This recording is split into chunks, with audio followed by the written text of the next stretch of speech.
After all, we are animals ourselves. You know, it was just a few thousand years ago that our ancestors were using primitive grunts to communicate.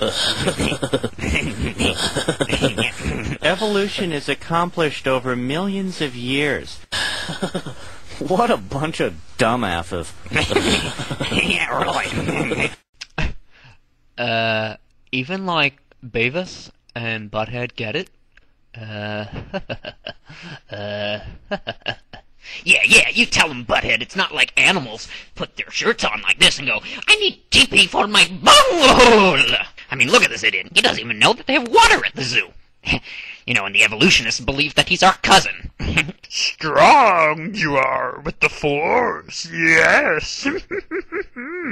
But wise you are not, if thou believest in evolution.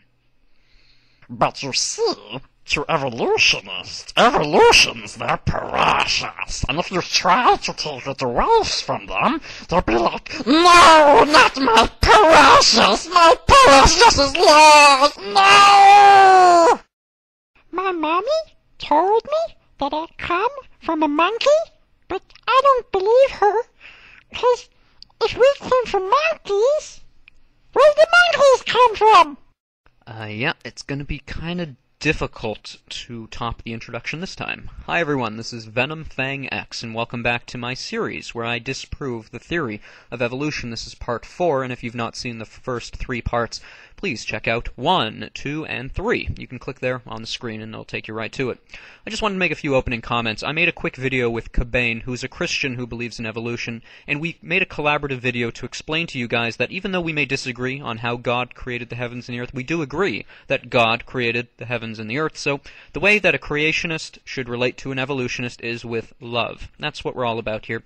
And if you're an atheist who believes in evolution, I want you guys to know that I love you. Okay? I'm not trying to call you guys, you know, you're an effing this or a essing this. No. Not like you guys have been doing to me. You know, the evolutionists have been foaming at the mouth because I've been trying to take their precious away from them. You know, if you go up to a kid who believes in Santa Claus and you start blowing your lid at him, people are going to look at you like you're either seriously messed up in the head or like, do you feel threatened by this kid who believes in Santa Claus? No one blows their lid because a child believes in Santa Claus, and if the evolutionists were so comfortable in their worldview, they wouldn't look at someone like me who doesn't believe in it and start going off on swearing and using vulgarity and name-calling of the worst kind, saying my mother is a this and my whatever. So, whenever I see an evolutionist doing that, the only thing I can say is I must really be threatening their worldview, you know? How else can you explain why they get so upset? Evolutionists don't upset me. You've never seen me just blow my lid off at an evolutionist, because their theory doesn't threaten me. I know they're wrong, and I'm comfortable with that. So, I just wanted to say that, and I hope you guys check out that video I made with Cobain, which explains in detail how we relate to people who believe in evolution, and I just want to talk about geological evidence of the worldwide flood, and we're going to talk about Noah's Ark. So let's get right into this. This is what the evolutionists call the geological column. They claim that the various layers of rock we see around the world built upon each other over millions of years, which is why we find these various layers of rock. However, there are many problems with this. One of the glaring problems are the limestone deposits throughout the various layers. You know, you'd think if the rock was being deposited every couple of millions of years, it would find no reason to deposit limestone, particularly for a few million years, then take a break from its regular diet and move on to clay and other sediments, only to return to limestone for another few million years, and then back to the rest of the sediments. How can this possibly be explained another way? Using this neat little tool, we can see what is called hydraulic sorting in action. There is water in this little case, along with clay and sand and various other materials of different density. As the clay and sand drops down through the water is going to sort them by density into layers. And here we see that there are actually different layers of different densities. It goes thick, then thin, thick, then thin, thick, then thin, over and over again. That's exactly what we see. So if the world was covered in water for a year, as the Bible says, we would expect to see these sediment layers and these various layers of scattering. Limestone, then clay, and then something else, and then limestone again, and then so the evidence actually suggests that there was a worldwide flood because evolutionists cannot explain how limestone would build up for millions of years and then take a break, for clay and some other things, and then limestone would return, and then again clay and some other stuff, and then limestone again, and so on and so forth. It simply does not make sense, but the worldwide flood explains that beautifully. Now, I want you to think with me for a moment. If we find these strata layers all over the Earth building upon each other, where is the sediment coming from?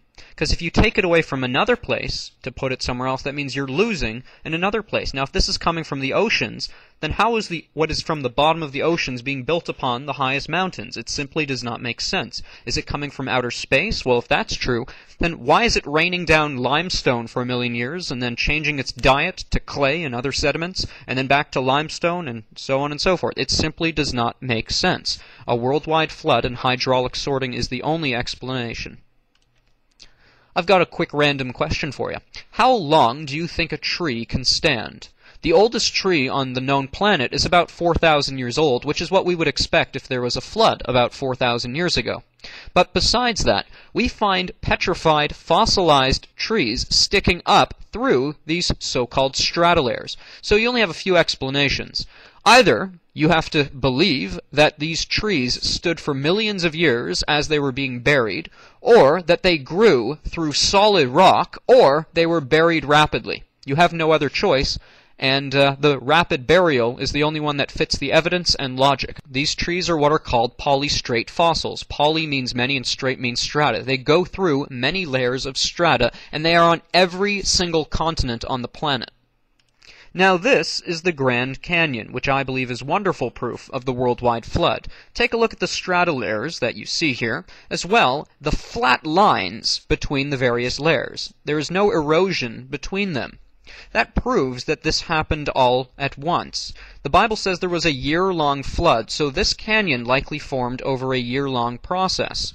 The top of the canyon is flat, as you can see. Now, if water entered into the canyon at the top and slowly broke this canyon down as a spillway, that means that water must have been over the top of the canyon, and yet it is flat as far as the eye can see, which means that water covered as far as the eye can see. It is also important to note that between these various layers there is absolutely no erosion marks, which means that this happened very quickly. Even using your mind's eye, you can see the curvature of these various rocks. I mean, rock can't curve. So this proves that this was created soft and very quickly. The Bible says, again, there was a year-long flood, and you can see, even though the water's not there anymore, that this was caused by a massive amount of water. Evolutionists are guilty of imposing their interpretation of the Grand Canyon and the strata layers. The fact is, the Grand Canyon exists and that there are layers of strata throughout the Earth. There is, however, differing views on how the canyon was formed and how those sediment layers got there.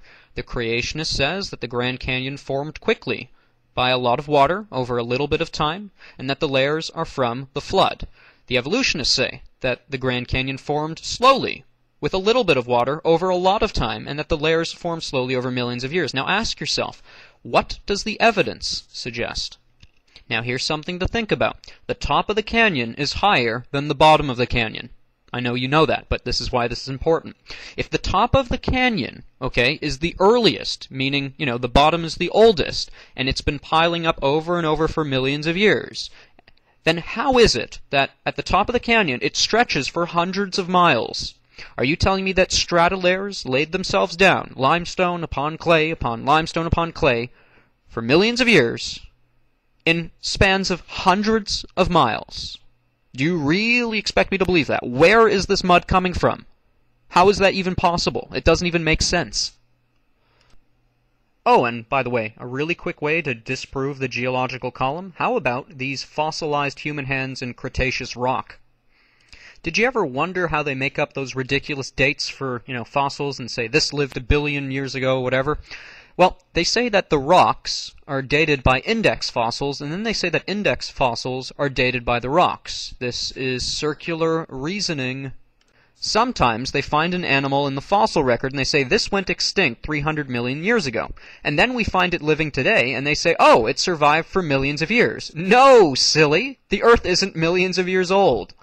This is what is called a living fossil. Something that is said to be millions of years old is exactly the same as living today. If evolution is true, we would expect these things to have changed a little, but they're exactly the same. Clearly, they aren't millions of years old, and evolution doesn't exist. None of these creatures have any intermediate fossils, and they show no signs of evolution.